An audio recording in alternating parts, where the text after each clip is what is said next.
29歲頒獎的晚宴 ，fans 太瘋癲，來聽我唱段情歌，一個歌詞太經典。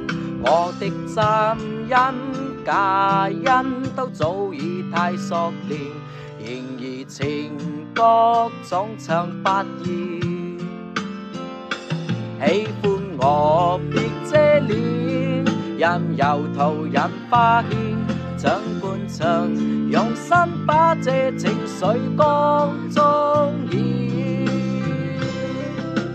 唱情歌，齊齊來一遍，無時無刻都記住掌聲響遍天，來唱情歌，又重塗在一片，如情濃有定淚流難避免。